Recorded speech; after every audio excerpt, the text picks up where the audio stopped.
Ladies and gentlemen, boys and girls of all ages, welcome to our Friday night edition of the Paranormal Portal. I'm your host, Brent Thomas. I hope you've had a great week. You're in Friday. It's all good now. I hope you got a great weekend ahead of you. We, of course, are going to be here every night of the week, 7 p.m. There's a Paranormal Portal, and I am just thrilled to be a part of it. Thank you guys for joining us, and a special thank you to the Freaky Friday crew. You guys always set an amazing stage, and thank you so much for all you do for the TFR crowd and for our station. It's just so entertaining to listen to you guys. You guys are so good at what you do. So thank you so much for prepping the way. It's tough to follow, but I'm definitely always honored. So tonight, ladies and gentlemen, we got a great show lined up. We are going to have a longtime contributor to the show and a longtime friend of the show on tonight with us. Ladies and gentlemen, tonight we're going to have Diane Swiger join us, and she's actually with us currently, but Diane is a shaman, a psychic, and she's been an absolute asset to us here on the Paranormal Portal, extending her gifts and her abilities to help people that are struggling with some pretty tough stuff in the paranormal world. And she's done it all out of the goodness of her heart, but she's called in so many times and had so many interesting and wonderful viewpoints and things to add to the show. And I just was like, I don't know what the hell was wrong with me, but it was like, wait a minute, why don't I have her on as a guest? So tonight she is joining us, and this is our time to just get into her head and find out about these portals and the journey of a shaman. And so without further ado, let me welcome Diane Swiger to the show. Welcome, Diane.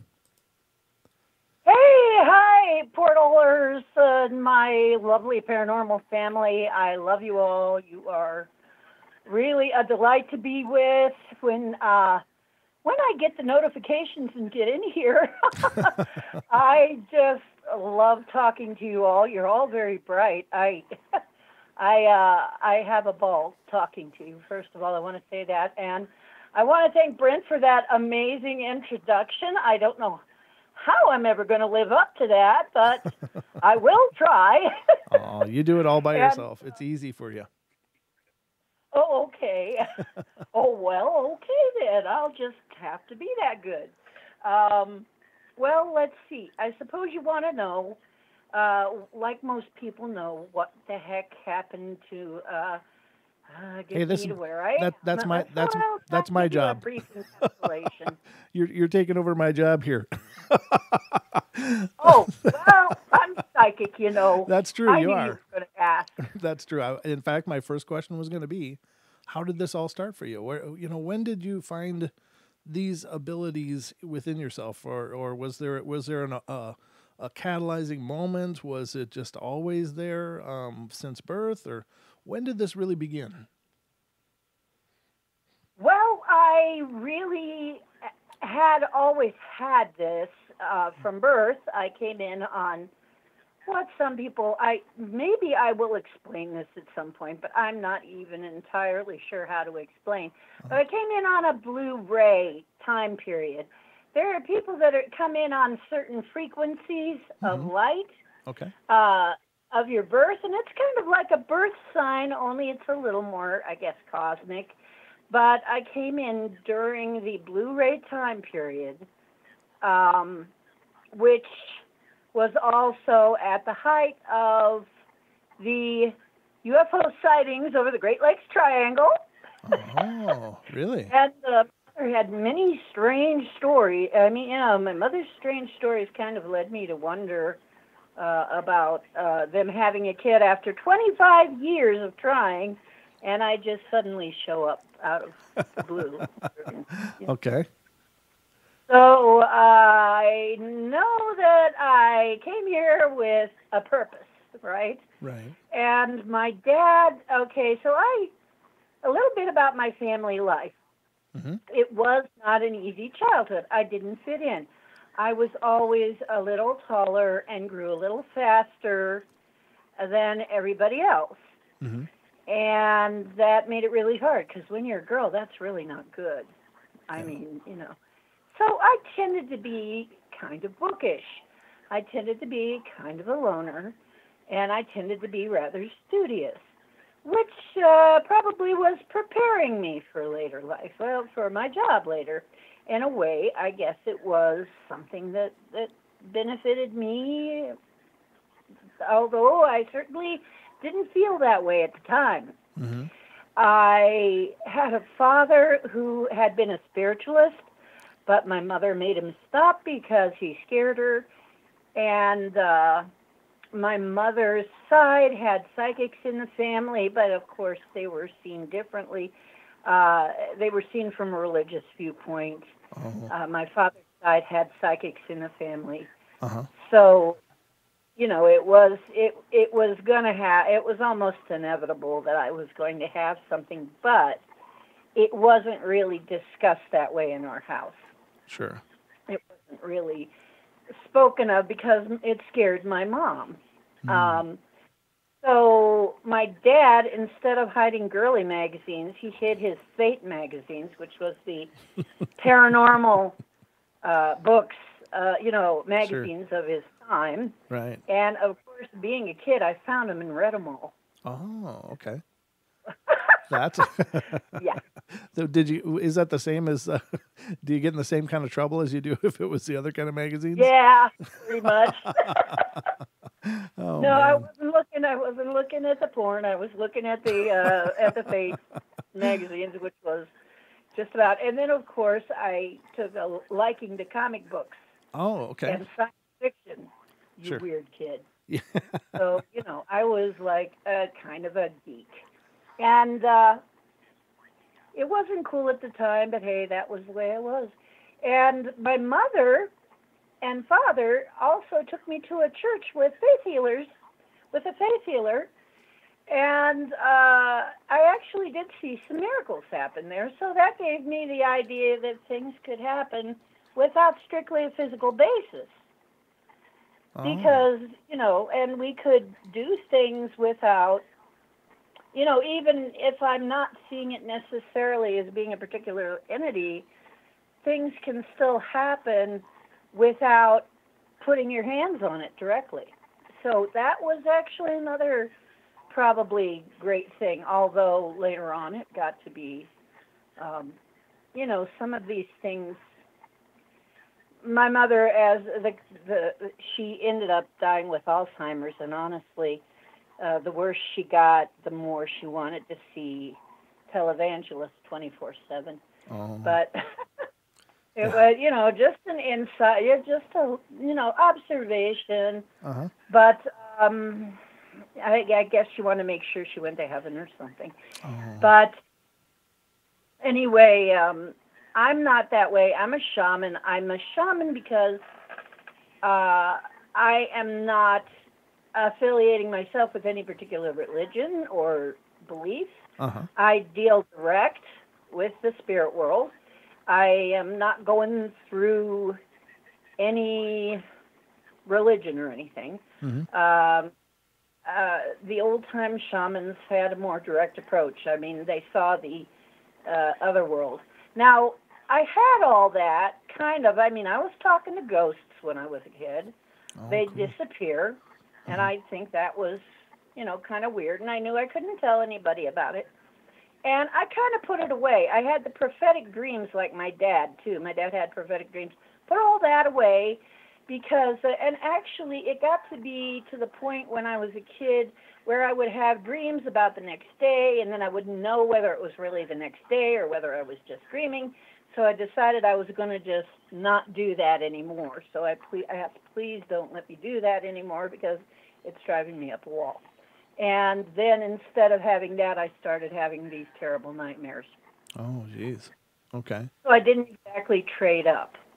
Well, you see, there is a price to be paid when you put aside your gifts. Mm-hmm. When you try to throw your gifts out, there is a price to be paid. And Sean will tell you this, too, if you talk to him, and Joel. They will tell you if you are, and I think this is part of the reason why it's been done, too, is because we pay the price every time we do not speak our truth. We pay for it. Yeah. So I had to put it away for a long time. I finally had to, I always had the interest, so I was reading books. I was reading things like Whitley Strieber because I loved UFOs, and Sure. I love that subject. It seemed near and dear to my heart because it had to do with space and everything. And I read all kinds of fiction and stuff, Mm-hmm. But really what happened was I had this dream. I did have a prophetic dream that I was going to die. Oh. And I woke up and told my husband that at the time, the husband-to-be, Okay. and I said, honey, I just had the weirdest dream. And I told him the whole dream, and I told him the conditions, and I gave him a date range. I said it's something like the 24th or 28th of January, somewhere in there. And what was going to happen was the stick shift was going to stick. I would be going down a hill. It was all white outside. I didn't understand that part at the time. And then something happens and I die. The car goes nuts and I die. And he just, at first he just kind of looked at me, but he knew I had gifts. He knew I had something on the ball because I had been telling him all kinds of things to help him get ahead in work. Okay. I could tell him that he knew if he came home and said, why do you think so-and-so did that? I could usually tell him, even though I didn't know anything about the situation. So he said, well, maybe there's something to it if it makes you feel better. We did have a van with a stick shift. He said maybe we should borrow somebody's car for a while. If it makes you feel any better, okay. So, guess what? The guy who lent us the car lent us another stick shift. Oh. And then during the time period, he said, come on, it's not the day you said. You said it was going to be, we're past the day because I thought it was going to be the 24th. I guess it was the 28th. Oh, geez. And he talked me into going out anyway, and it happened just like my dream. Exactly. I died exactly like in my dream. Oh, man. It was right because there was a sudden snowstorm, and I couldn't see the check hole in there. The check holes were all covered, and the shift stuck going down a hill. Oh. And I hit a check hole, and I clipped a mailbox and ended up in a tree. Oh, God. And oof. When that happened, I died. It stopped. The steering wheel went up in my chest. It stopped my heart briefly. I had an NDE. I had a OOBE, which is out of body experience. Mm-hmm. All of a sudden, I see very briefly the tunnel, the garden. A lot of people see the garden, and they see people in the garden. There was nobody there to greet me, oddly enough. Wow. It was strange. Some people are, it looked like a lot of religious figures were standing around talking to each other, like everybody's religious figures were standing around talking to each other. And I'm like, oh, well, that's interesting. They all seem to be getting along. I wonder why their followers don't all get along. and all of a sudden, I was in a cave with a very, very old person giving me something in my head. And I didn't know who it was. I couldn't remember a long time who it was. I couldn't tell who that was. I wake up. I think I've fallen asleep in my car again because I had been prone to do that. Oh. I pull myself up off the steering wheel, which is the car is at a weird angle. Uh-huh. I shouldn't have been able to do that because I found out later I had a bunch of broken ribs. Oh, jeez. And there's a guy standing outside. And he looks like he's seeing a ghost because he is. Because I said, hi, what are you looking at me like that for? And he said, well, because you were dead. Oh. And the ambulance was there, and they thought I was dead. And now they're saying you had a concussion, and so on and so forth. Well, it turned out that I had a lot more damage. They didn't find the damage because I was walking around totally ignoring everything except there was this funny cracking noise in my chest I told them about, but they didn't look at my chest. They looked at everything else. But anyway, so it turned out I had a bunch of broken ribs, and I had been out for a while. I guess, a little while, long enough for the ambulance to come. Oh. And so after that, things got different for me. Really changed. I mean, things got really souped up. Because I guess I wasn't running around. They said, look, you're going to have to stay still for 8 weeks. Oh. So here I am, staying still for 8 weeks, and a person that's very active. So I had absolutely nothing to do, much, and I started having experiences. Like what? What do you mean experiences? Well, found out I knew we were living in a haunted house. We were living in the top of a haunted house, but I had never really seen the ghost up that close. Uh-huh. I'd only seen him walking through the yard on his shins, which it turned out that I was told that they had built up the land there, so he was probably walking on the original ground, which is how I figured that part out, is that the ghosts are, that kind of a ghost is just a replay. It's like a repeat. Residual, it's sure. It's like a memory. Yeah. Yeah, it's a memory. Okay. So when we say, when you hear me say real or Memorex, well, that's a Memorex ghost to me. Okay. Yeah. So I saw the real ghost, and he kind of waved at me as he walked by me as I'm laying there, and he had 3 little black cats dancing around his feet, and he walked right out the window, and I said, oh, it's going to be like that now. So that was the start of it, and after that, it just really ramped up. Wow. And it just kept ramping up. And so did the crazy parts. I mean, it got to be very strange and actually pretty scary. I had many scary things that I'm not going to go into too deeply right now because we'd be here for another 3 days. But, anyway, I woke up. My style of art, I had always been an artist, but my style of art had changed. Okay.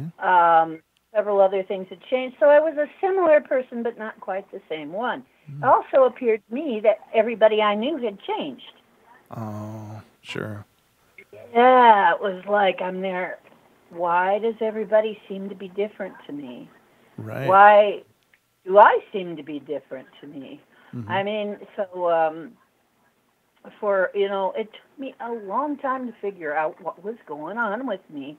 And it was a lot of times a very interesting but also very scary experience. I mean, I had Egyptian gods showing up. I had all kinds of images show up in my head, just kind of drawing themselves in my head, in my third eye. I would see all these shapes, and one of my friends who knew something would say, "The Egyptian gods, they're letting you see them. They're giving you their pictures. They're giving you their photographs." I'm there like, well, I don't know. Is that what I'm seeing? And she says, "That's sure what it sounds like." Wow. And there were other things like that too. I guess I met other characters that I didn't really know much about. Sure. I met probably what might have been a Naga, the half person, half snake person. Right. In my third eye, and I had all kinds of things happen, and then there was a patch of land I couldn't drive through, and I later found out because it was so heavily populated with spirits, I just kind of helped out before I even got there. I'd turn right around and now, do leave. Do you believe that during that experience then that you maybe perhaps really did, like the NDE, you really did meet some for lack of a better term, like an ascended master or something that did something in your head and perhaps like cranked up the volume of the dial in your head to be able to perceive these things differently? Well, there are a couple of possible explanations for this, and one of them is the walk-in explanation, which Ruth Montgomery came up with. I think it was back in the 80s. And the walk-in is a different, you're done with your body. You're basically, life is over. And another person comes in who needs that body at that time. Okay. And it's all done by contract. and by consent, and it's not the version of walk-in that some people use. But that when I say walk-in, that would be that is one explanation for it. Another explanation for it, am I really a different person or a different version of myself? Mm-hmm. Yeah. And yes, did I meet an ascended master? Well, it turned out that who I had met, that I found out years later who this person was the wife of Thoth, or Thought, or Taught. And you notice they're all connected with learning. Mm-hmm. And her name is Seshet, and she has to do with the library, the knowledge, the Hall of Records. Okay. And so she gave me some kind of package that was slowly unpacking itself over time. And for a long time, I would hear people, and then they wouldn't remember they said it. They'd say things, they'd just blurt things to me like, I said, I think I saw an old Indian, and they said, no, you saw an old Egyptian. Wow. And I'm like, what? And they said, what? And I'm like, an old Egyptian. When? Where? What? They didn't remember they even said that. They don't know why they said it. So I'm like, an old Egyptian. And I did find out it was Seshet. Okay. And I'm like, why are these people coming to me? Right. Well, apparently I have some connection with them. And I have memories of another place and another time and a lot of other places and a lot of other times. And as a shaman, one of the things you learn is about soul retrieval, and the bits that I got back mm-hmm. of my lives were very interesting. Some of them were obviously not Earth. Okay. So, it's like, take that for what it's worth. Sure. Some of me is not from here, and I'm not a local girl. I usually say, I'm not a local girl.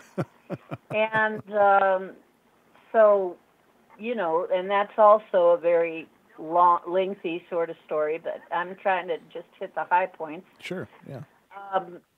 Is there anything I haven't oh, yes. How did I get, well, I ended up getting scared to death quite often. Oh. Not quite death, but, I had a very scary experience.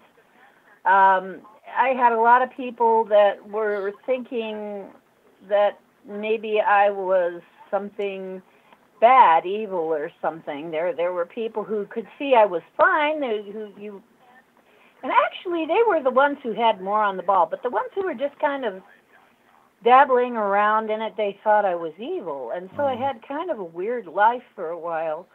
I had to kind of be careful who I let know anything about myself, and I became kind of, once again, there's that sort of loner type thing. Although I had a lot of friends, I wouldn't be very in-depth with any of them, and I didn't let it be generally known to everybody for a long time. Yeah, what I was suppose. Going on. That would be hard to bridge that conversation with anybody, because how can you explain that in terms that people can understand, and try to relate the scope and breadth of that experience in words? It's just automatically going to cheapen it. Like, nobody will ever experience the profound events that you have. Yeah, it's really, I hear other people talking about it, and they have trouble with it too. Right. When you have things like this happen, how I ended up with a lot of these things, like I used to do, when I'd see an animal dead by the side of the road or something, I would always say, be free. I would always make sure the spirit was free.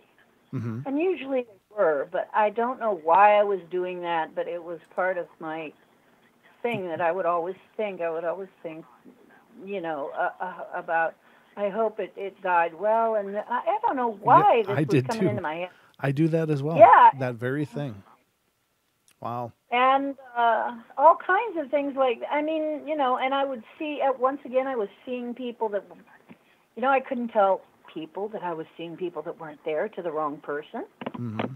Oh. Even though some of them could tell me things that were true. Right. That all right, so didn't know it. Diane, hold those thoughts because we're already at the first break. If you can believe that, that's what I'm saying. it happens so quickly. True. It goes so quick here on the portal. But we're going to take our first break, ladies and gentlemen, and of course we'll be right back with Miss Diane Swiger here on the portal. We're going to get deeper and deeper into her journey, so don't go away.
You're listening to the Truth Frequency Radio Network. No hate, no hype, no fear.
Ladies and gentlemen, welcome back to the second half hour of the Paranormal Portal. I'm your host, Brent Thomas, and we are underway here, and we have a special guest tonight, Miss Diane Swiger, who is a shaman, a psychic, and just an amazing person overall, anyway.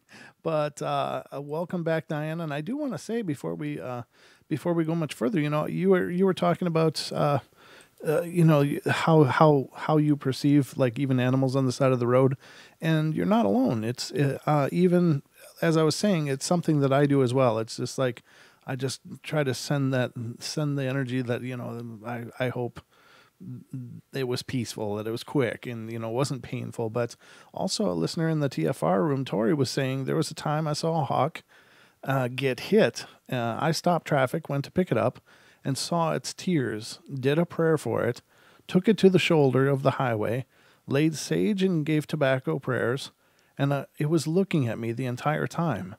I too was crying, could feel its pain, and once the prayer was over, I saw its ethereal leave. I stood there for a very long time, and my daughter saw it as well, and they too were crying, not because it died, but because we were witnessing its crossing. What an honor. And that's, that's the thing I love about this network and, all of these shows is that it's like all of these kindred spirits are drawn together, and we really have this awesome community of people that just, seem to resonate. Yeah,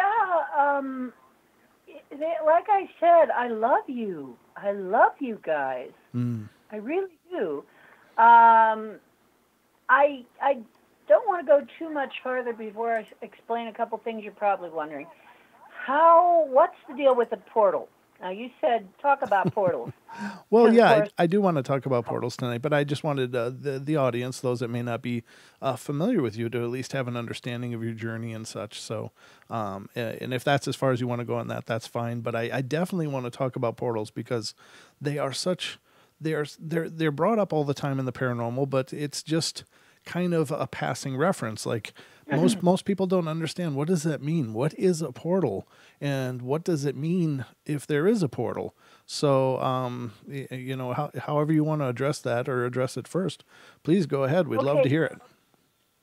Well, okay. First, I'm going to say one of the ways that I found I could do this was, well, this kind of leads into it, you see. Okay. I was trying to cross over spirits. Oh, okay. And I found that somehow I could call a portal to cross them over.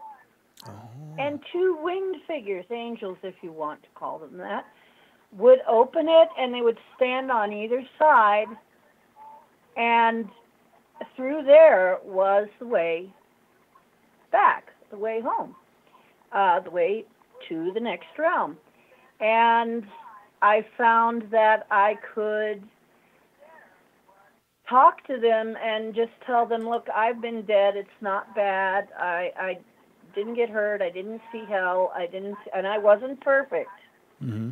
Really, I wasn't perfect. So just because you're not perfect, and it's sad because a lot of them that I have found that don't want to cross are afraid of something. They're afraid they're going to be punished, or they're afraid they weren't good enough, and this also leads into another subject that I'm going to come by later, which is the whole object of the Divine Parents videos that I channel.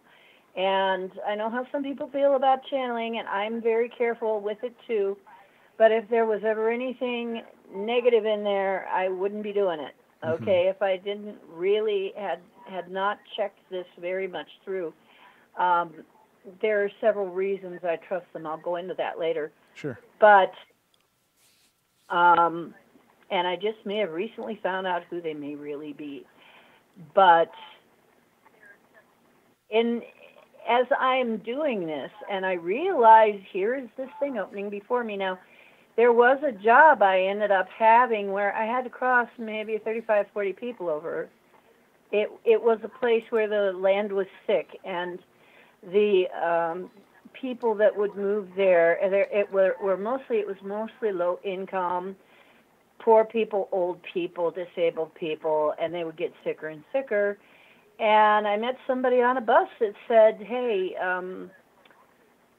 this is happening, and I was on the news. They were actually on local news with it, and they had tried it first with a Catholic priest to exorcise the place, and then they tried it with a Wiccan priestess, and all that happened was it got worse. And she said she felt extreme hate, and they even had a picture of these two red eyes.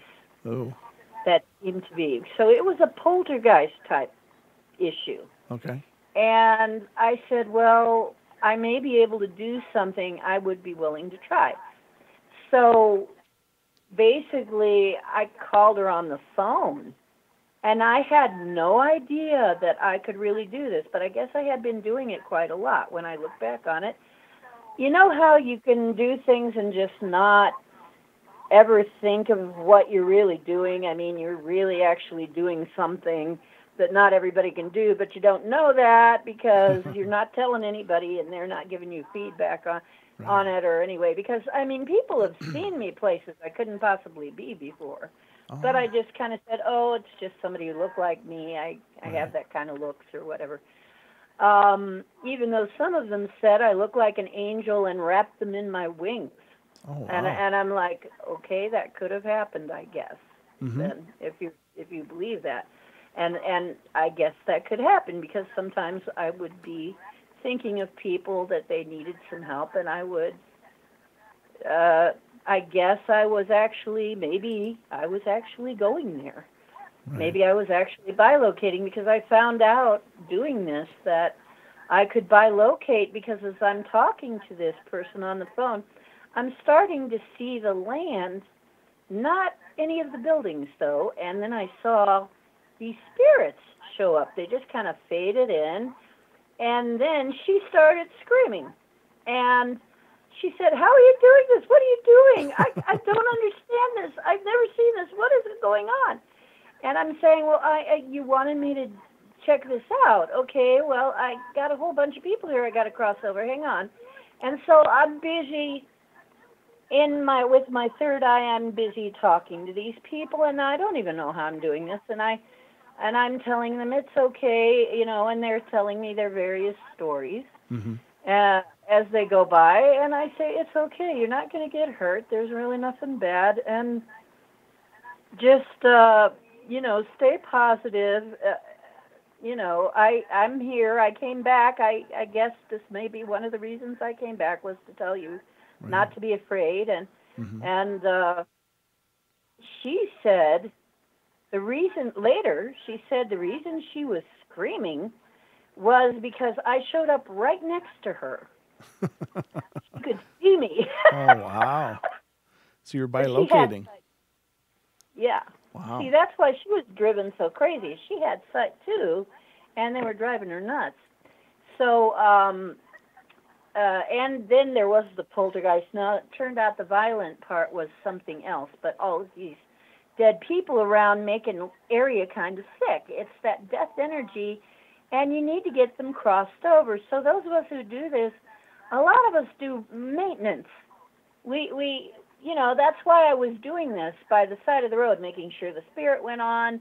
I would go by, I've gone by graveyards and different places, hospitals, trying to clear them, make sure that they pass on, because otherwise it gets to be a very bad area of land to live in and dangerous to the living. It's said you don't want to follow anybody, even if you're helping them cross over. You don't want to follow them into the land of death. Oh. It will sicken you. Oh. That's a shamanic thing. Oh, okay. So anyway, I got them all crossed over, and she said, well, they just followed you like the Pied Piper. and she said, I never saw anything like that before in my whole life. And then things were better and lightened up a little bit, but there was still some activity. So I still hadn't gotten entirely done with it, but she said, well, you've done something that these two other people couldn't do, who I was even on the news about this, and they couldn't even, so I said, well, I'm going to see if I can do a little bit more here. And I did find out, and it was funny, it was just synchronicity that one of my other friends that had looked into some stuff in this area said, oh my gosh, I think I know what you're talking about. And she said thus and so, that it had been an Indian family had lived there, and their land had gotten stolen by the people. Okay. And so she had been looking into it, but she didn't do anything about it. They just looked into it. So I said, okay, well, let me see if that is what is the problem here. So I'm sitting here, and I'm kind of reaching out in that direction, and I'm saying, if that's true, come here and let's have a talk. Mm-hmm. Because I got to talk with you. And I saw this Native American, but he was dressed in white clothes. It was very interesting, settler clothes. But he had the hair and the cheekbones and everything. He was definitely Native American. And he was standing like right in my hallway and my little alcove there. And I said, brother, are you the one that's been doing this? And I got the impression, he, not in words, but yes, he was. Mm-hmm. And I said, is this your story? And he said, yes, they cheated me. And he was very angry at white people in general. He was very angry at the settlers. He was very angry and had been angry for, I guess, decades and, over 100 years.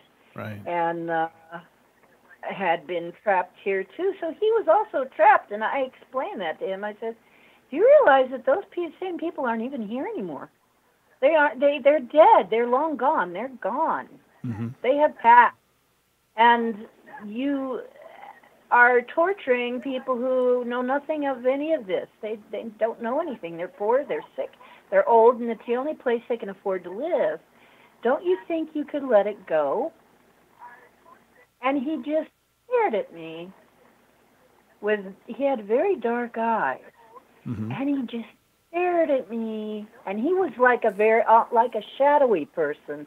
It was interesting because I guess he had hated so long that he had started to become more like a shadow than a person. And he said, okay, like that. He just let me know, yeah, oh, all right. He was going to drop it. And lo and behold, everything cleared up. Wow. Everything cleared up. All I had to do was reason with him. Right.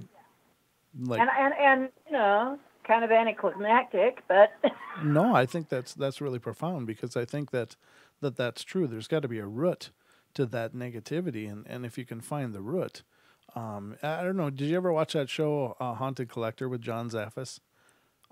It was on one of the networks years ago. It's a good show, but his whole premise was that a lot of hauntings are due to one object that was brought into the house that has an attachment, and they would look for this object, remove it, and then allegedly, according to the narration on the screen after the show was over, that really cleared up the activity. So if it's a thing or a being, that makes perfect sense. Yeah, I guess all I had to do was just reason, and I'm Native American too, and I said, look, I understand, but it's just they're long gone. They can't even. They don't even know. They're probably so long gone that So anyway, he did listen, and so that was a big one for me and very eye-opening. I mean, I had many experiences like that really taught me quite a bit. And I'm always surprised. It seems like everything we handle is surprising. Mm-hmm. So what is a portal really? Well, I have a suspicion, although, once again, we have kind of inadequate words. We're not really taught or brought up with the proper vocabulary to discuss these things because they're not supposed to be real, right? Right. So, so we have to rely on science fiction, fantasy, and maybe a few esoteric books or something, right. Whatever we got to go through. But now we've got somebody named Nassim Harriman, who is a very bright man, and I really want to go see him talk sometime. Hmm. A very smart fellow. I see the spirit of Einstein hanging around him. Oh, nice. It's like he was finishing Einstein's work. Oh, that's really cool. He might What was his name again? Huh? What was his name again? Nassim Haramein. Oh. Nassim Haramein. Nassim Haramein. And Okay. Nassim Haramein.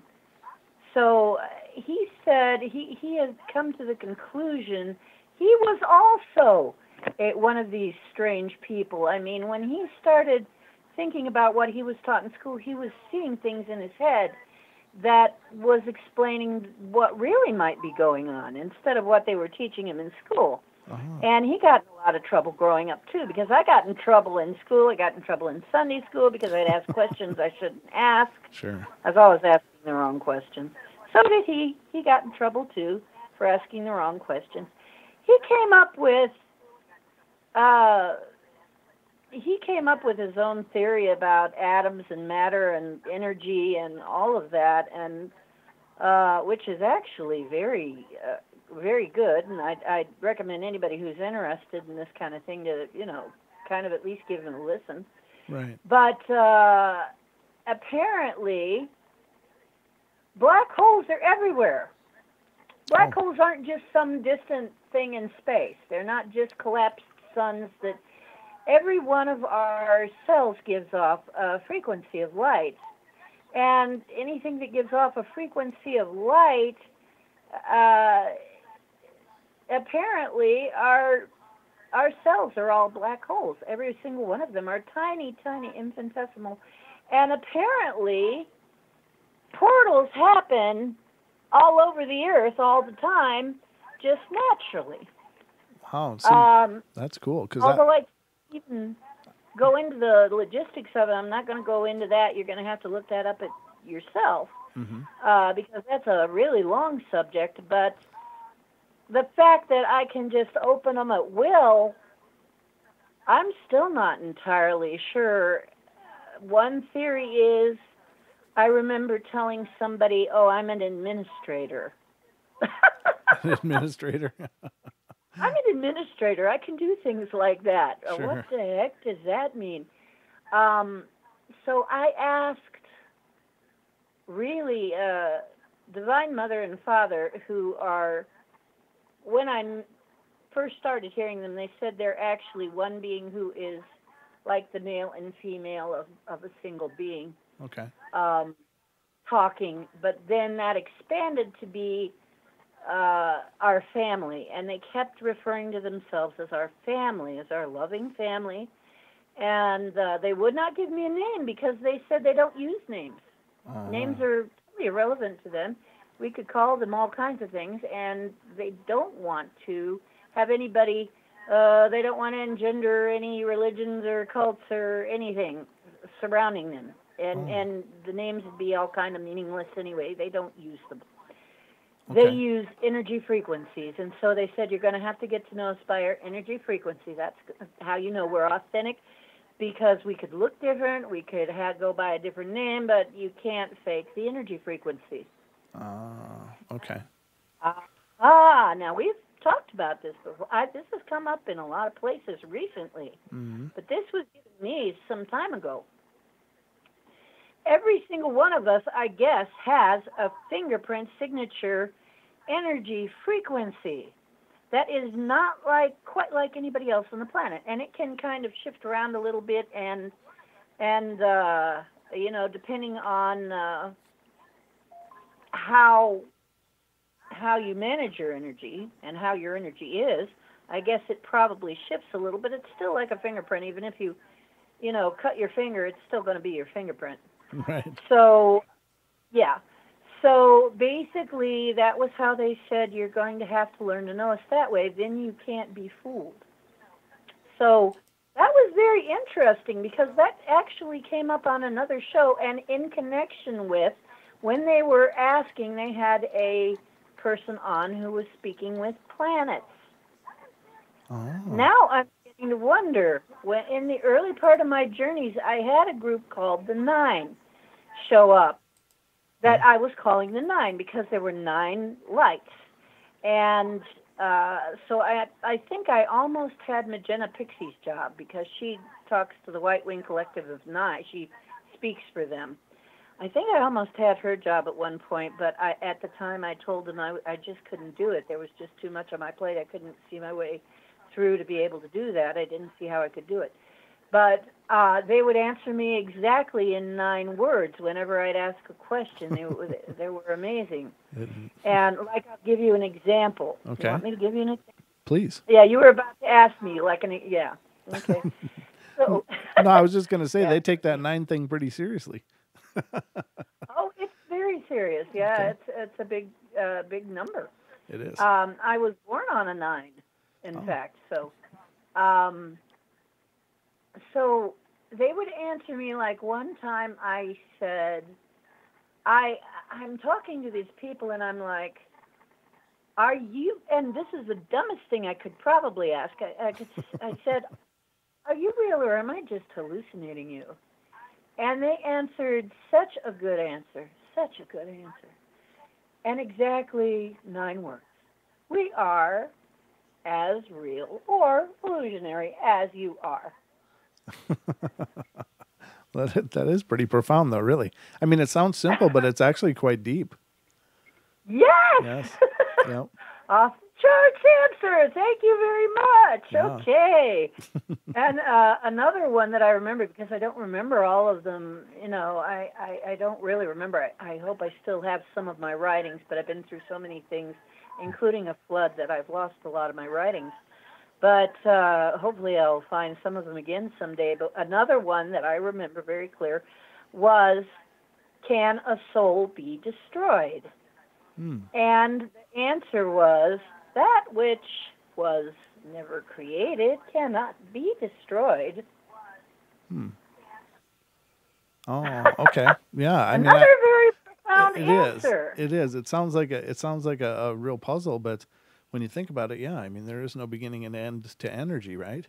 So, Right. we have a source, and as such, that remains eternal. Yes, and it kind of leaves it up to you. Do you believe in eternity? Yeah. That anything can happen for eternity? If so, if you believe you have a soul, then it's never been created. And if you don't believe you had a soul, then it was never created. Very true.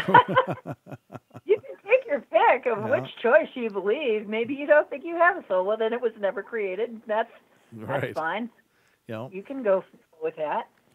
Or you can believe that there has never been a beginning because it wasn't created because there was never a beginning because it always existed. Right. Exactly. Deep. I mean, everything they gave me was like that. I wish I had that book in front of me. I wish I had that notebook. Well, I'm glad you journaled it, though, because that's the kind of stuff that should be in a book somewhere, and available for people that are searching. I will put what I can remember down for posterity. I swear I will do something about that because I think, people need to know some of this. Yeah. That answers like that are possible. So if the 9, and then somebody recently, the weirdest thing, I said exactly 9 words, and they just looked at me kind of blank, like when they were telling me, and the ancient Egyptian, they just said, yeah, 1 for each planet. And I'm like, you think it's the planets talking? And they just looked at me like, I didn't say anything. I'm like, okay, it's another one of those. Wow. Okay, I'll accept that. Okay, fine, it's a message. It is, and that's a deep one. But because they associated the planets with different gods. Wow, we sure and did. Yep. I actually recently wrote a piece on what the divine creator has to be. What the one creator of all things would have to be like in order to fulfill all our expectations of the one creator. Right. However, there are these smaller beings, as some people call them gods. Really, I would say they were all beings of a sort. Sure. But hold that thought. Hold that thought, though, because we are now at the hour break. Can you believe it? Oh, my gosh. It's a time vortex here in the portal. I'm telling you, things don't Oh my make sense. gosh. It feels like just a couple minutes since the last break, doesn't it? I know. Isn't that crazy? It is. But ladies and gentlemen, we're going to go to our second break, our hour break, and we'll be back on the other side with more of our journey here tonight with Miss Diane Swiger. So don't go away.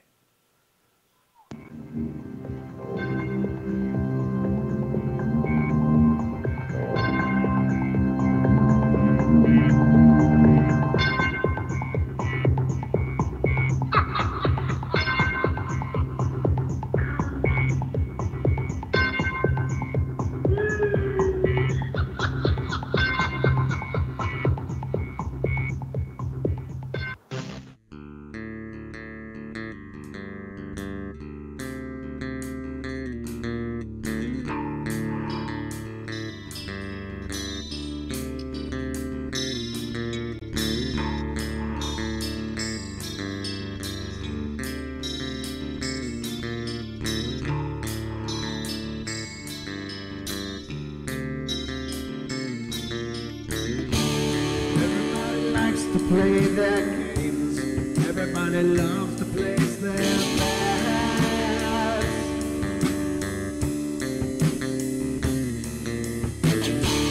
They don't understand the price I paid.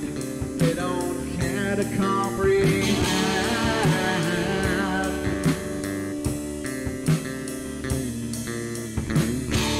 Trace their lines upon my body, flipping scars across my heart.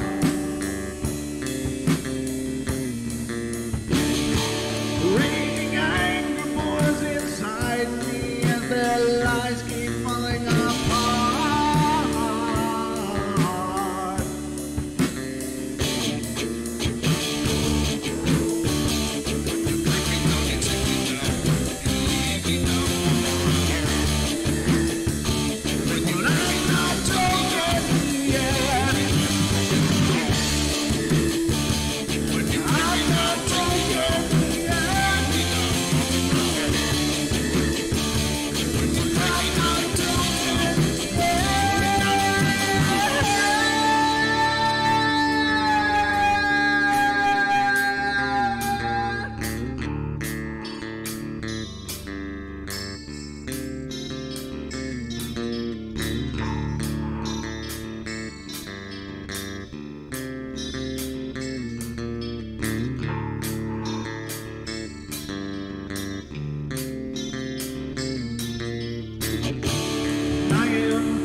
With my silence, I am not a stupid boy.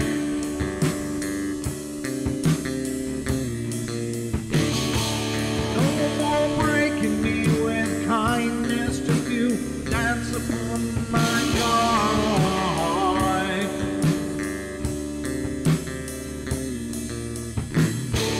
Leading me with empty promise, you're just another fucking mess.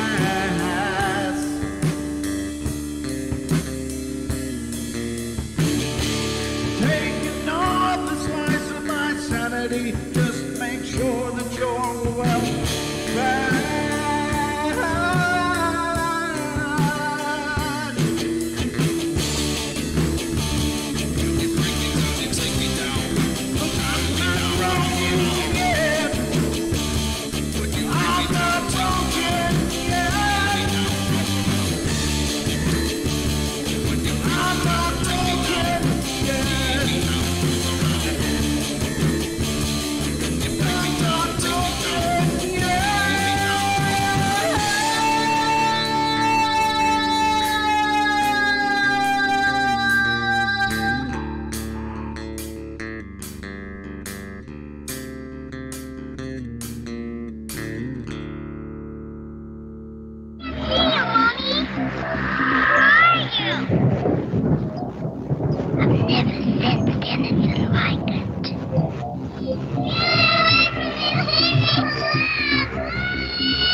Caroline is not like those she's with. They're attracted to the one thing about her that is different from themselves. Her life force. It is very strong. It gives off its own illumination. It is a light that implies life and memory of love and home and earthly pleasures. Something they desperately desire, but can't have anymore. Right now, she's the closest thing to that. Poltergeists are usually associated with an individual. Hauntings seem to be connected with an area. A house, usually. Poltergeist disturbances are of fairly short duration, perhaps a couple of months. Hauntings can go on for years.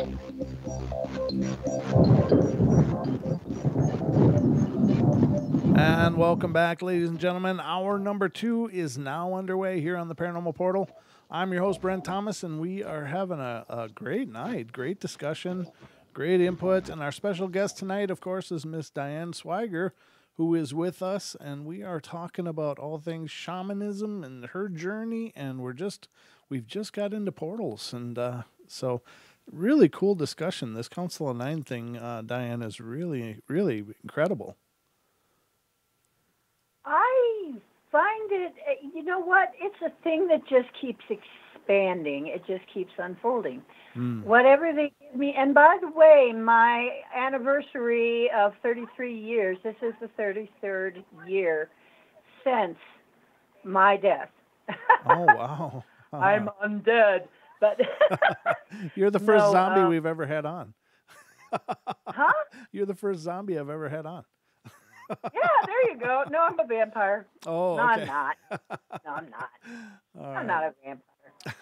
No, I don't need that. I need chocolate. Give me your chocolate. I want to suck your chocolate. Ah! Anyway, no. Come on. All right. Anyway,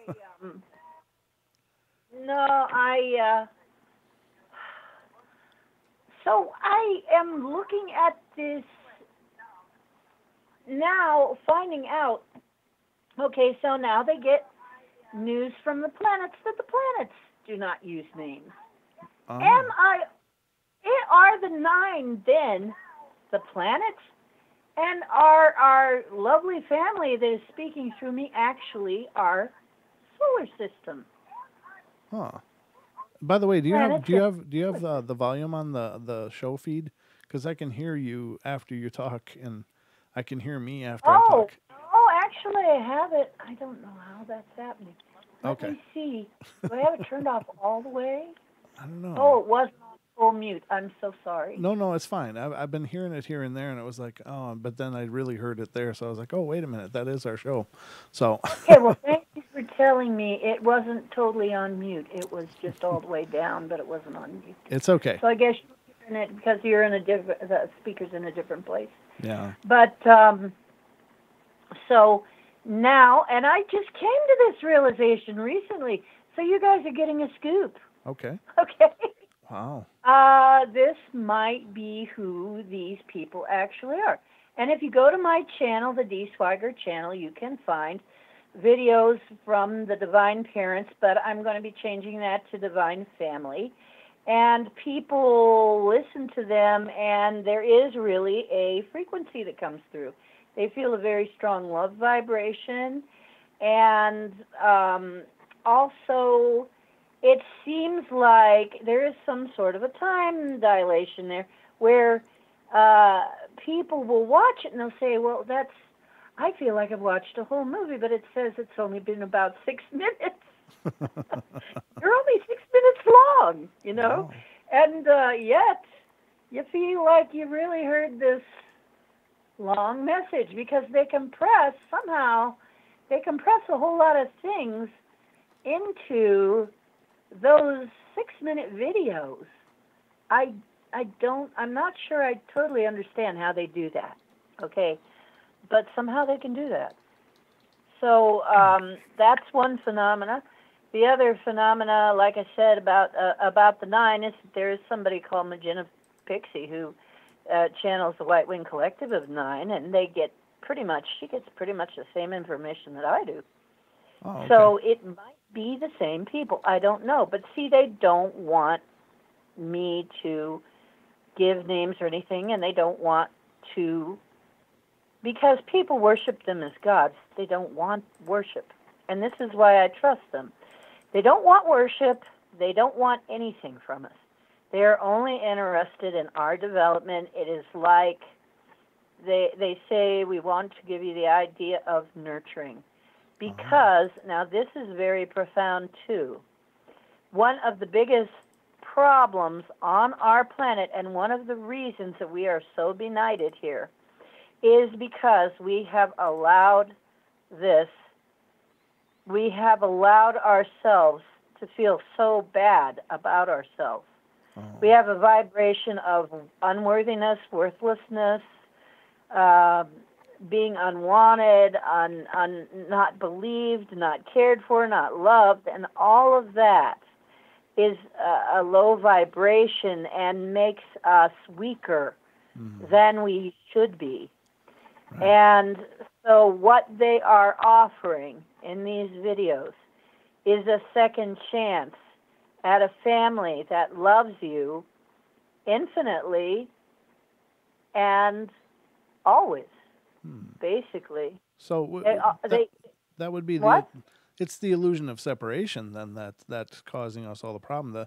The idea or the agenda that's been pushed by whomever, and I don't pretend to know where this grand idea came from, but it's like we believe that we are isolated, that we are independent in all ways, and we've lost the beauty of that connectedness and that oneness, because we believe in the illusion that we're not connected.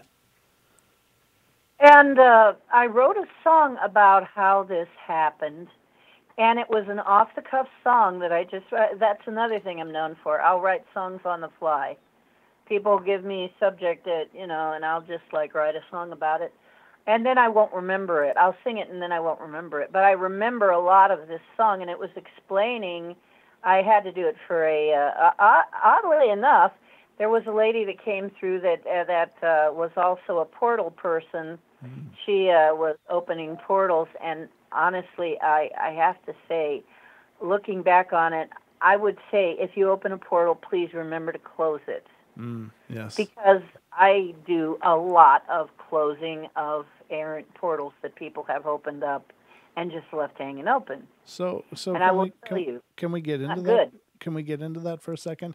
How do people inadvertently open these portals? What is going on that is creating them, so that people understand those dynamics? Well, I think a lot of people don't know what they're doing, but some of them do, because some people actually, like I said, there were people going around for a while trying to open them. It's something that happens when you're studying magic. One of the things you run across is how to open a portal. But you have to close it again, too. Right. Or anything to come through from, the portal system is probably the way I think this is happening. But I am still learning like everybody else. I'm not sure I have the right words for this. Okay. But how it is that I'm just opening them without any ritual or anything and then closing them again, I think I'm getting help. Probably. I have a guide who is the size of a colossal statue that people would call, when they would see him, when a psychic would see him, they'd say he looks like a gigantic Indian because he dresses sort of Native American. But actually he is an ancient. And I also had a reading that what my family does is work with portals. That is what my family does.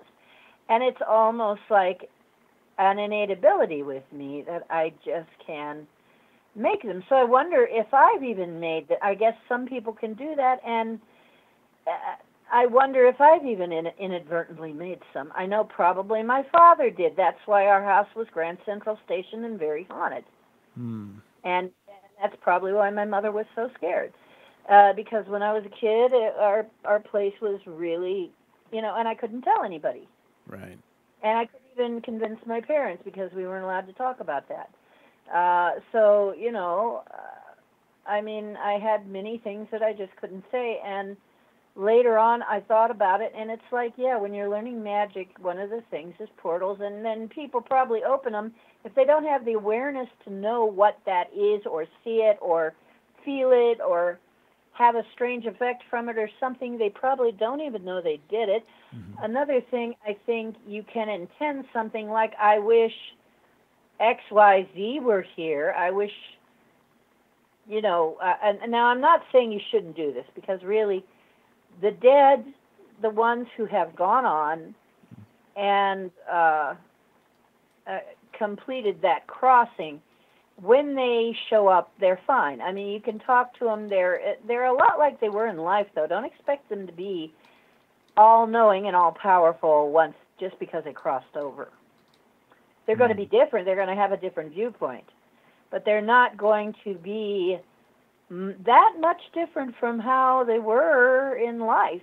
So just to let you know. But I think a lot of people, sometimes they get lonely, and your intention is a lot of it. And, some of them may be looking for a way out. Some of them may be lonely, looking for something to come in to fill their gap, something. Mm-hmm. Sometimes I think, other than being intentional and doing a ritual, I mean, there are rituals to do it. Mm-hmm. Some people obviously can do it naturally, like me. Sean's another one that just does it naturally. He doesn't stand on any kind of ceremony. In fact, he kind of tap dances on it, like I do. But we don't stand on ceremony. Anyway,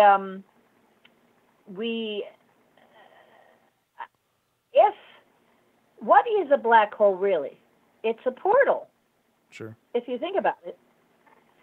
If our cells are all really black holes, and there are people who insist, and I even experienced this when I went through, like I said, my awakening. One of the things that happened to me is I turned into a ball of light and went flying around with other balls of light. Now, people will try to scare you about this because there's a belief that there's something wrong with this. I guess there are some that are not good that travel as balls of light. However, if you realize that a photon, what is a photon? Anyway, it's a ball of light. Mm-hmm. And here's another thing that I think I brought up on the show, and it's a very profound thought. I believe it was Lynn McTaggart that said there was a study being done about how, because they're so interested in the way that the plants take light and convert it to energy. How does that light know how to get to its destination? And so they did studies on it, and they found out that the light actually takes every possible path to get there, and then it goes back in time, mind you. Uh-huh. I'm not sure how they found this out. I'm not sure what they did. But goes back in time, chooses the most direct path, and uses that one. Wow. So, splits itself up into all different possibilities, and then goes back in time, converts itself back into one, and goes straight to where it's going. It's amazing. Which was extremely profound, because I'm thinking there, then why would God, Spirit, well, first of all, you'd need all these different viewpoints to be able to see yourself. You can't see your own face except with a mirror, right? Right. You can't really experience all that you are. It is basically a being like a baby. They want to know what they can do. Who am I? What can I do?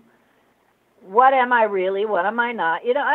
These things, and maybe not in words, but it's the feelings come up. I want, the curiosity. Okay. And then this relates to the flower of life, too, but I don't have time to get into the flower of life right now. Okay. You can look up that too. That's another thing you can find online and in books. I recommend Grunwald Melchizedek to explain it to you. He's a very wise man and a good speaker. And so maybe that is us too. Maybe if we are the light, then maybe, and we all come from a source, if that is true, maybe we are seeking every possible way to get to wherever our destination is. Good point. And a very good point. Maybe we'll go back in time, become all one eventually, and that's what, interestingly enough, that's what some of these sacred writings say. Wow. That we started out as one and we will become one, or that's what they seem to point to. And if that is so, then maybe we also are light, and we don't know. In a very much bigger picture, are we a light, a photon, looking to go to our destination? Right. I don't know. It's a big thought, though. It really is. I have to think about it, ponder that, and ask a few questions. But anyway, that's what it reminded me of. So if a black hole and a portal might be a similar thing, might even be the same thing, then I guess the ability to call one forth, because I hear that this is how other beings get to this planet from outside of our planet. They use the portal system. They literally use the naturally occurring portal system that happens in the Earth. And actually, I've seen a map of how they open, and it has something to do with the solar wind. Oh. That these X points, what they call X points. In the upper atmosphere? Or the magnetosphere or whatever? Is that what you're referring to? Yeah. Yep. Yes. Yep. And these points will open and close naturally. So, that's as far as I've gotten so far. I realize that's not conclusive, but it's just as far as I've gotten in my thinking, okay? Because a person like me comes along, and how do you explain that? I don't really even have a good explanation for me, except I have heard myself say, oh, I'm an administrator. Well, that's another thing, too. When I start talking about things that are kind of apparently, I asked about this because I know this has got to be one of the questions. Are we really in a simulation? Yes and no. Okay, the Earth really is a being. That is really a being. We are really living on a being, okay? The planets are beings. That is real. And there is a world that is a real world. The sim is the illusion. And it is like the Matrix, except the world outside the Matrix is not ugly and horrible. It's actually a lot better than what ended up in here. So just to give you hope, when you get out of the Matrix, it will not be a horrible place. It will be a better place. But what I have also been told, and this is another thing, I'm going to make a video about this. If you were, think about this, if you were a sufficiently advanced civilization, that you've solved most of your problems, you have space travel, you understand, you have a lot of different cultures in your galaxy that, and everybody, the biggest thing will be information, and experience. How would you teach people anything? What would be the best way? What is always the best way that we've found on this planet is total immersion. Sure. So what if you could build a total immersion VR machine of some sort, with some sort of wizardry? Who knows? They say that a lot of these things, they don't know how they work. It's just, NASA doesn't even know how the it is said, the secret space program, some of that stuff works. They just call it freaking magic. Pure freaking magic. But slightly different words. But okay, so what if you have a sufficiently advanced technology that you could do something like that? That would be a great way to learn something. If you wanted to learn a lesson, if you wanted to learn, have an experience, then a total immersion VR system would be a perfect way. Right. True. So it could be that we are, and if that is so, and some of you might remember the school you go to in your dreams at night when you can sleep, and some of you the academy, and some of you remember maybe the library, and the library is where the where that thing is connected with, and I work there, and some of you probably work there too. Oh, cool. And some of you might and I have actually met people who do remember that they work there, and then they go off and they, oh, we're not supposed to talk about that, and I hear myself saying, I'm an administrator, I can decide when we can talk about that. Oh, that's funny. I mean, it's not. Yeah, it's funny. Now, how, right. I don't know where that comes from. It's like, but I remember I had, somebody showed me, said, well, what does your office look like? And I actually went to my office, and it's all white. Stuff comes out, if you want to sit down, stuff comes out of the ceiling and the floor and the walls. Uh-huh. And it just like molds itself to you, and you can have a discussion with your friends. When you get up, it all disappears, and it's just a white room. Wow. That's my kind of room. It cleans itself. That's awesome. Yes, it's wonderful. It's like there's never any clutter because we don't need anything, because we can pretty much do everything that we need. We just kind of, that's the way it works. Right. Okay, so that gives you a little bit of insight into that. And there's a lot more to that, but we don't have time for that. We're only 3 minutes away from our last break. Can you believe it? Scratch the surface. We just scratched the surface here. Just means you're going to have to come back, of course. But I would love to come back. I want to get this out there before. Not that I think anything's going to happen to me anytime soon, that I'm going away. Sure, but I understand. But I would like to get the information out to somebody. Right.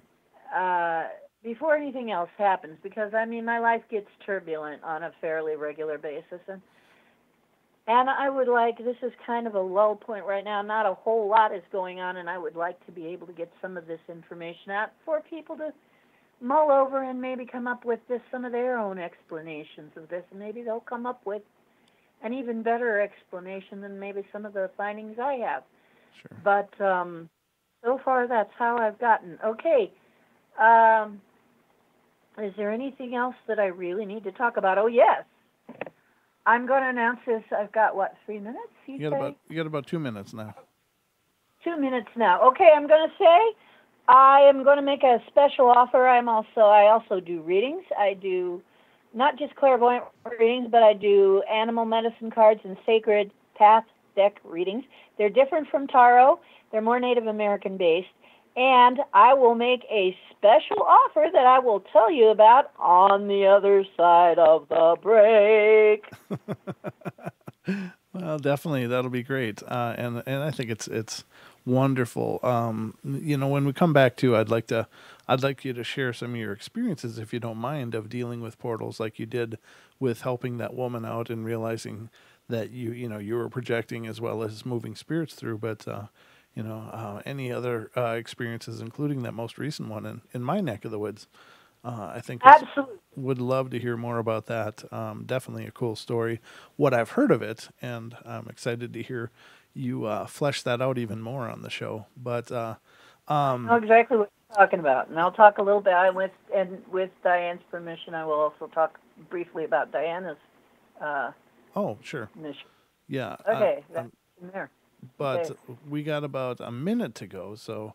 I still have a whole minute? Yes, you do. You don't have to rush that quickly. Oh, well, in that case, because I'm a bad judge of time, but I will tell you what the offer is then. Okay. I won't hold you in suspenders anymore. If you are a subscriber to my channel, D. Swiger, and a subscriber to Paranormal Portal, you will get your first 15-minute reading from me for free as my gift to you, as a introductory gift, because this is my first gig here on my own.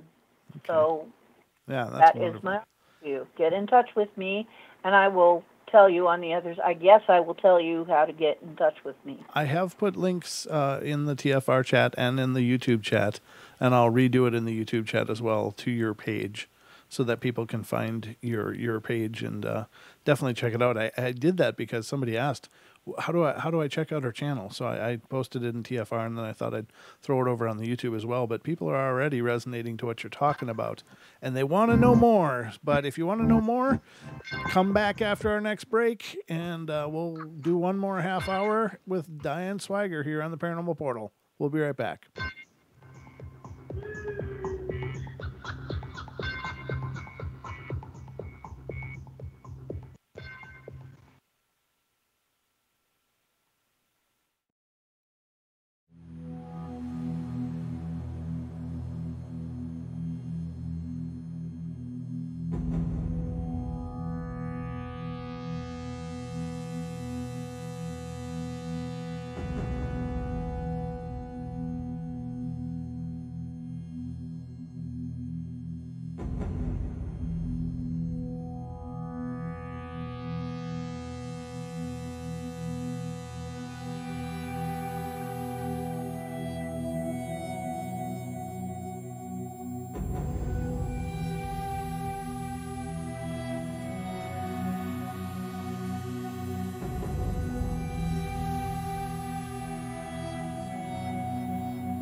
welcome back, ladies and gentlemen, to the last half hour of our journey tonight through the Paranormal Portal. I hope you guys have been enjoying it, and judging from what I'm seeing in the chat rooms, you definitely are. So thank you guys for that, and thank you all for being here and being a part of it. Of course, make sure you subscribe, make sure you like the stream. That would be great. But I definitely want to keep the Portal family growing, so please subscribe. Now, if you're listening on TFR Live, iHeart, TuneIn, and TalkStream Live, definitely stick around because Nikki Colombo will be coming up next here on TFR, iHeart, TuneIn, and TalkStream Live. And she's just, if you haven't listened to her, she's just such a wonderful person. I mean, she's just such a vibrant, bright light is all I can say. She just, when she laughs, I can't help but chuckle myself. It's just, she's got this contagious energy. So she's a lot of fun. And she deals with a lot of UFO and esoteric things as well. So it's really a cool show. I listen to it oftentimes as I'm closing up my show and really, really enjoy it.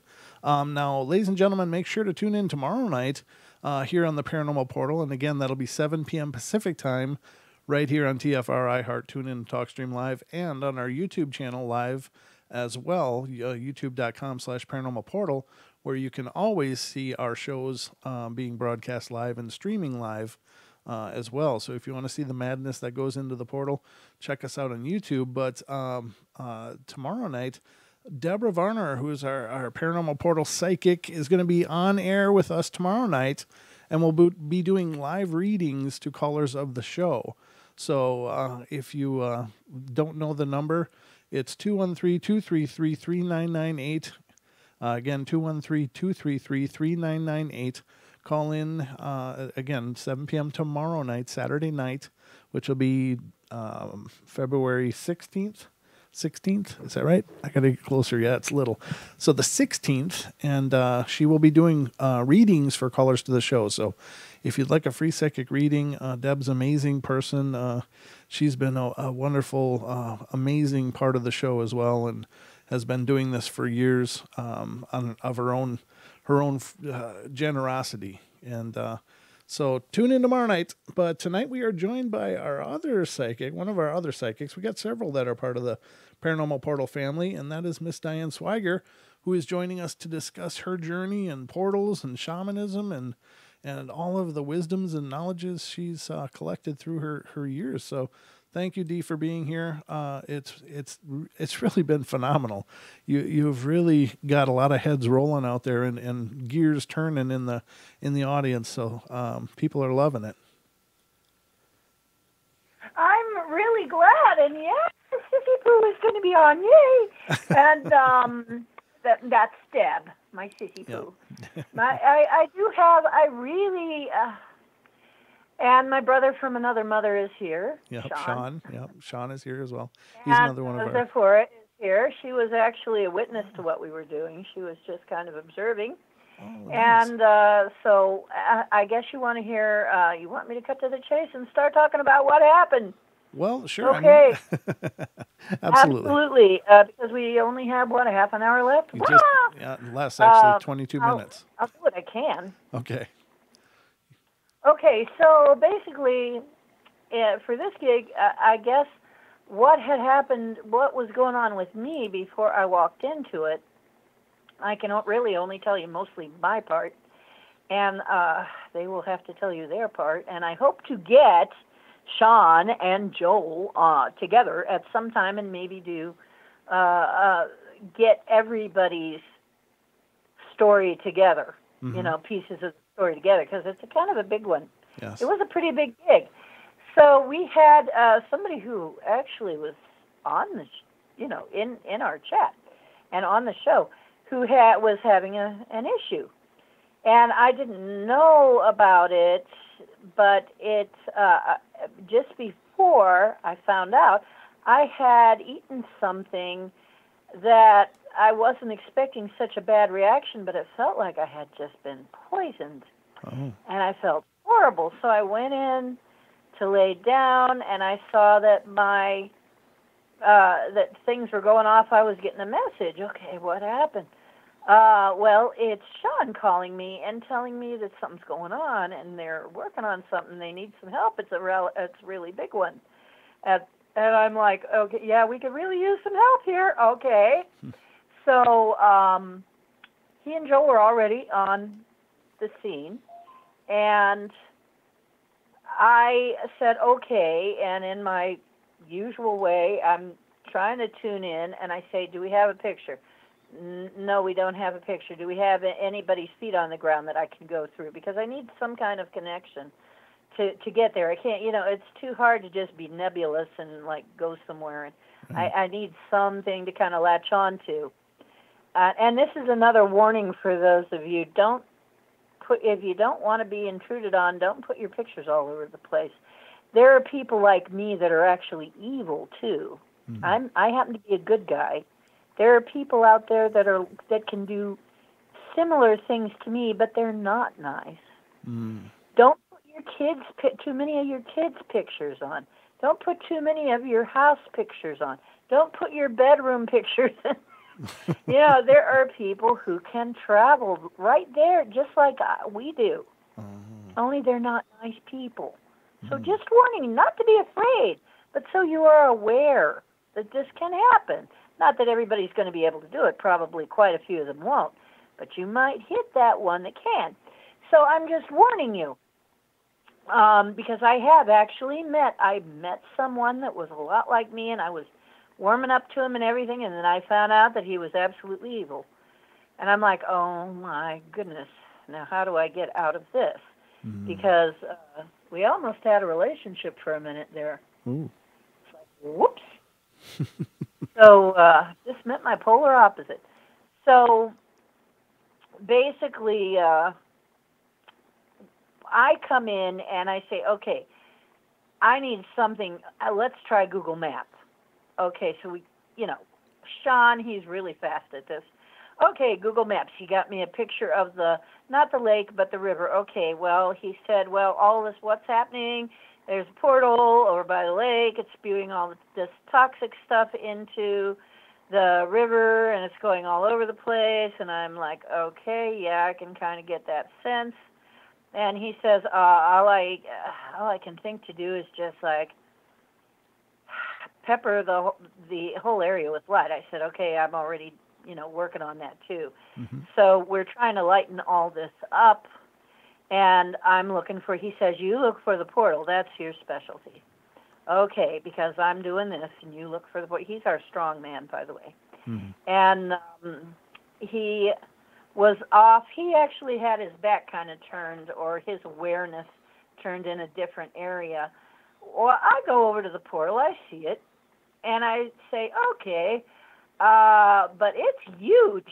It's huge. Now, earlier when I had handled this thing from the sewer that had gotten in our sewer, I had to come up with a portal that was like big enough to put a 747 through. It was huge.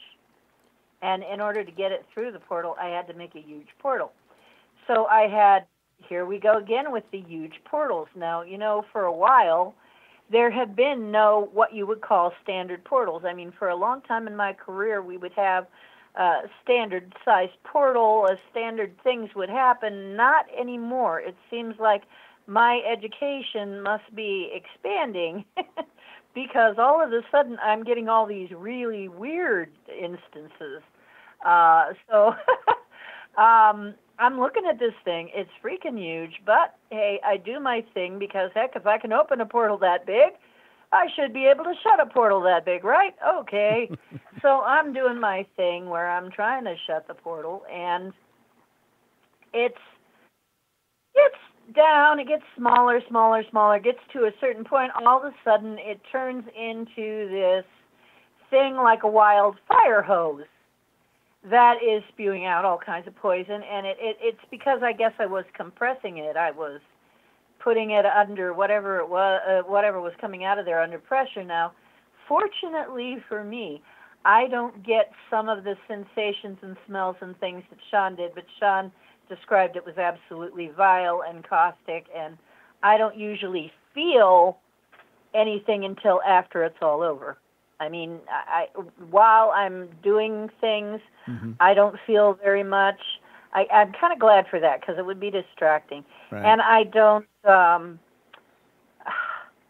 I don't smell very much. You know, a lot of these are after effects later on. So, you know, later on I might feel kind of beat up. But at the time, I just kind of plow through it. And so I'm trying to hold on to this, and I go, yikes! You know, because they're off doing something else. I'm not sure what Joel was doing at that point. Okay. He'd have to tell you maybe. But that's why I want everybody to put their stuff down. I mean, I want to record. I feel it's very important that we record some of this stuff. So I'm like, okay, I can't. This is different. And then I realize as I'm looking at it, it's a tube. It's a tube. Oh. It's not just a portal. Oh. It's going off like a fire hose, a slimy fire hose. Excuse me. And there's another portal behind it, and another one. Oh my gosh, you guys, this is not what I was expecting. This is not what any of us was expecting. I mean, one of the reasons they called me in is because no one of us could do this job alone. And even him and Joel, who have handled quite a lot together, this was a big job. They needed more hands on deck. So they called me in. So anyway, and it involved a portal, so I guess they figured, you take care of the portal, we'll take care of this other stuff, okay? So anyway, I'm trying to hold on to this crazy fire hose that is like some kind of infiniportal. I just made that up, infiniportal. Never saw one before in my life, neither had anybody else. Wow. And this thing, we got the sense, and Joel was sort of explaining it. Well, it's not really a difference. Portals, it's just one portal, but it's all the way back in time. And I say, yeah, I'm getting that impression too, that it goes back in time, and maybe goes forward in time too. Okay, how in the heck do we do this? Well, Sean goes, you know, because Sean had said, just before that, Sean had said, I'm getting this out of order, let us see through your eyes. When I'm going, yikes, guys, you know, this is not what I thought. I'm going, yeah, you know, trying to hold on to this fire hose, slimy fire hose portal thing, infinite portal. And they said, and Sean said, let us see through your eyes. And it's like, flip. He said, wow, that was fast. I said, yeah, I know. I don't know how. Don't ask me how. But you see it? And yeah, and Joel did his summation of it. And it's like, wow, okay, what do we do about this? Because I'm sitting there going, now, if I was trying to do this myself, this would be very, very, very, very hard. Right. But Joel and Sean were so used to dealing with each other that Sean just says, well, yeah, it goes back in time. There are a lot of instances. You know what we have to do, don't you, Joel? And I got a sense of it, even though I didn't know what they were talking about. I got a sense of what they were going to do, and I'm like, oh, holy molasses. Oh, you're really going to do that, huh? Uh-huh. Okay, so then Joel made instances, as far as I can tell, this is what it looked like, instances of Sean to every one of the portals.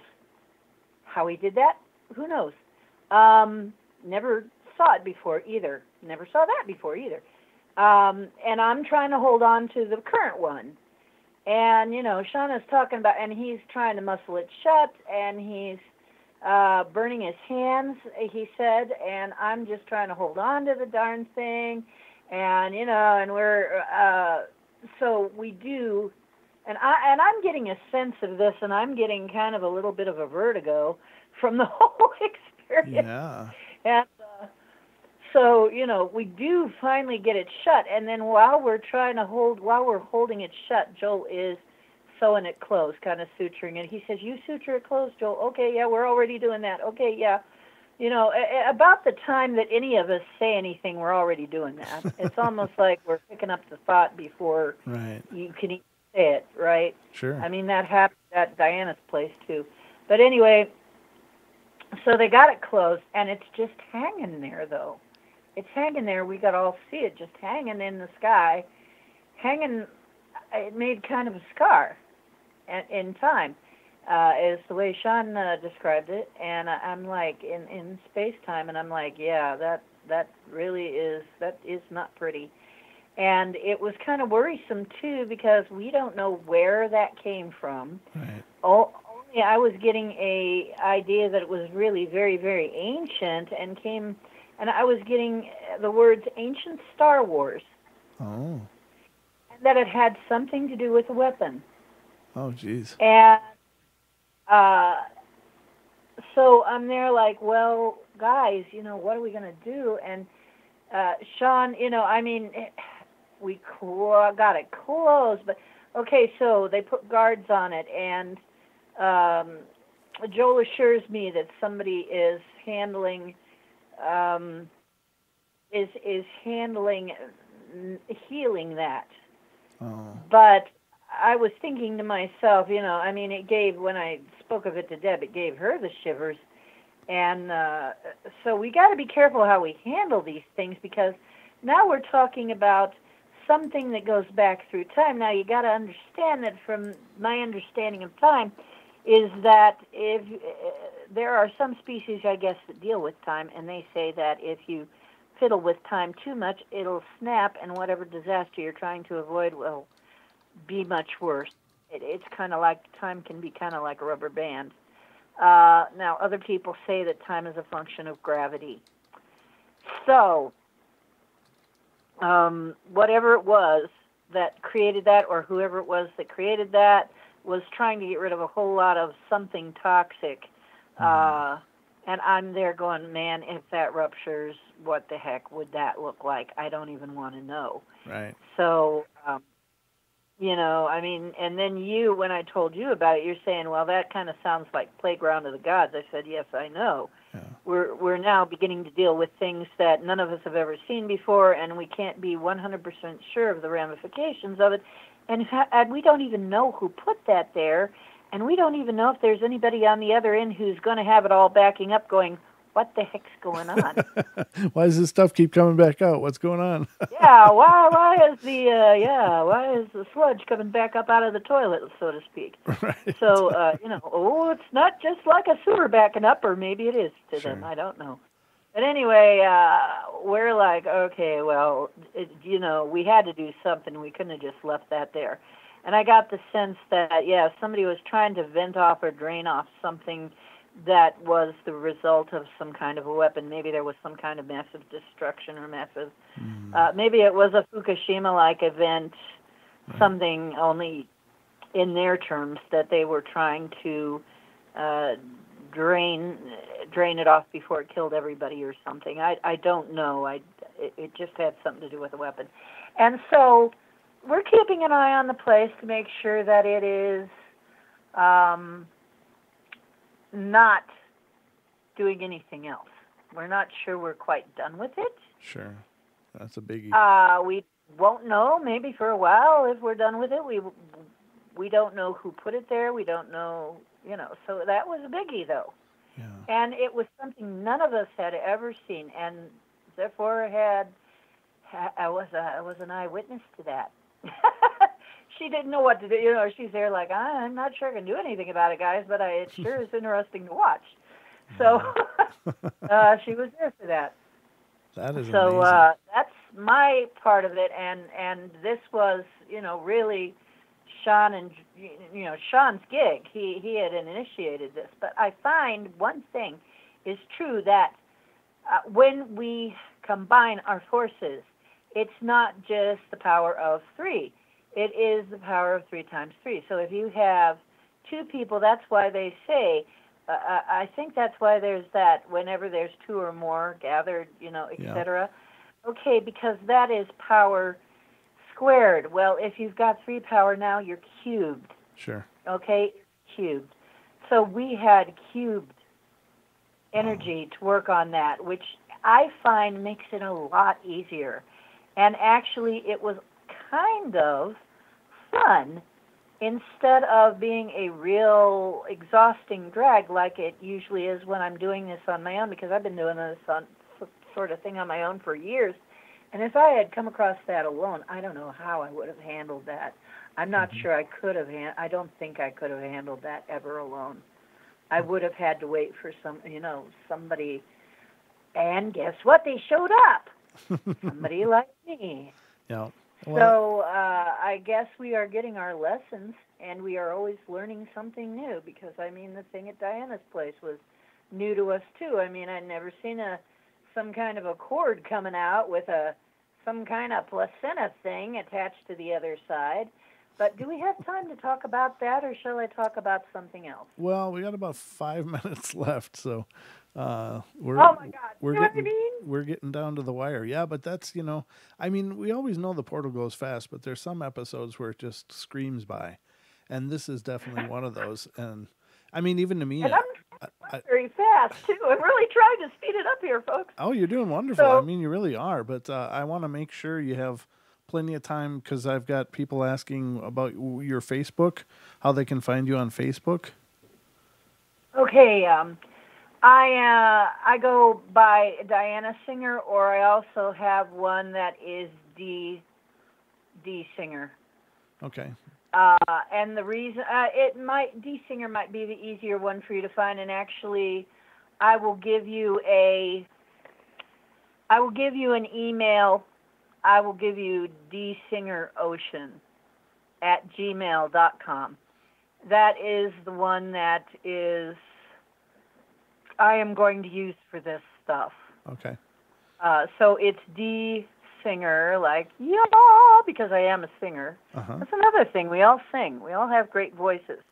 It's kind of interesting. I have a theory about that. It's a frequency thing again. Sure. So dsingerocean@gmail.com, and also we do not charge. And this is another pretty unique thing, because I know a lot of people who are getting way a lot of money, and Sean says he's seen them charge $500 for half an hour. Jeez. For the kind of stuff that we pull. Mm-hmm. But we do not charge anybody, because you know what? Human suffering has to be alleviated, and we are not going to turn anybody away on the basis of having no money, because you know what? That just ain't right. It's not. You're right. None of us have ever charged. It turns out none of us have ever charged for doing anything like that, especially when the person doesn't have money, and especially if it concerns children. We will be right on the spot. We will not allow children to be harmed, not under our watch. Mm-hmm. Okay? And I'm going to make a Facebook probably called, I think, Paranormal Protectors is a nice, catchy thing, because you can also go, huh? That is a good name. Yep. You can also go, yes, your defense against supernatural threats, I think will be the motto. And I've checked this out with Sean, and Sean's is Ian's Magic Oak, Paranormal Investigation and Elimination, but that is quite a lot to type.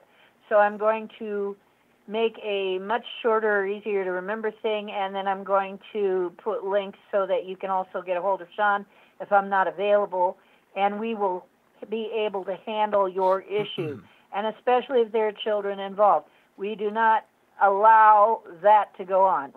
There is no child should ever have to sleep in fear, because we know how it was for us. Yeah. We had to do that when we were kids. And ladies and gentlemen, also you can reach out to paranormalportalradio@gmail.com, and I'll be sure to forward your requests to Diane or Sean or both or all. So thank you. Yes, of course. And once again, if you subscribe to this show, Paranormal Portal, and you subscribe to my channel, you will get a free reading from me. You will get a free 15-minute reading, introductory reading, and I hope you like it. And if you like it, then I'll give you my PayPal me, which is Ocean Diana. Oh, but awesome. You know, I'm not charging. We're not charging for the paranormal stuff. I do charge. I am going to intend to charge for the readings, because I need to move. I need to move from my area. I need some money. Sure. So, just letting you know. It's not for any other reason, because I generally don't charge. Right. But, you know, there comes a point. Well, anyway, I love you guys. I love you dearly. Well, thank you so much for being on, and thank you for taking the time and sharing your knowledge and wisdom and insights. It's just been invaluable. It's been a great show, and it's been a true pleasure. Thank you so much, Diane.